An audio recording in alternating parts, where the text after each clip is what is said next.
Hello stars and hello fellow pageant lovers, this is your Diva Star. Natapos na nga yesterday ang highly successful Grand Homecoming Parade ng ating Queen CJ Opiasa na talagang mala heroes welcome. And before that, there was a press conference that was held at the Lime Hotels and Resorts po dyan sa Pasay City. And of course, kasama niya ang Miss Grand International owner, si Papa Nawat, na mahal ng mga Pilipino.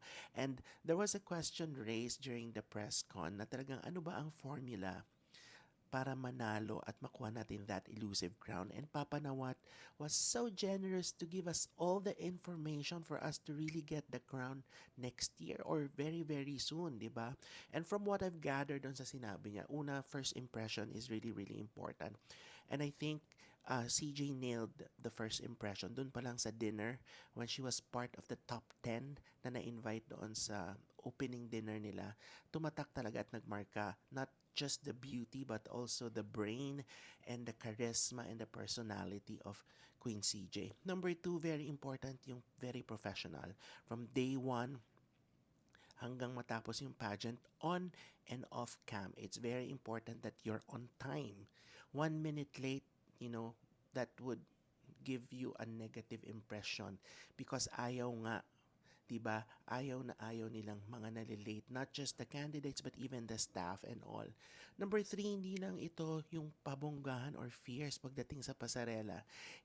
Because we all know Miss Grand for being grand pagdating sa mga pasabog na pasarela. It's not just that, 'di ba? Pang-apat, Papa Nawat is a visionary and she wanted to have a queen who will be able to work with the brand.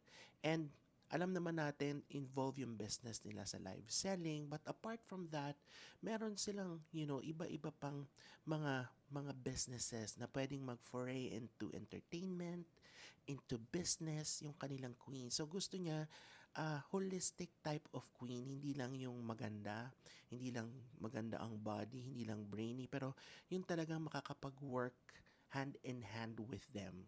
'Di ba? Ayaw nila of course yung mahihirapan sila at very unprofessional, 'di ba? So, at isa rin na nakuha ko dito, I think it's also very important that we have the pageant earlier. Hindi yung parang 3 days. Yung nangyari kay Queen CJ na 3 days after lilipad na sa Cambodia. Kasi gusto i-build up ni Papa Nawat yung candidate ng each country that they become very popular and become familiar, to other countries. Let's say mga neighboring countries in Asia. Diba? And Papa Nawat is open to actually inviting our queens. Diba kung maaga lang nakoronahan si CJ,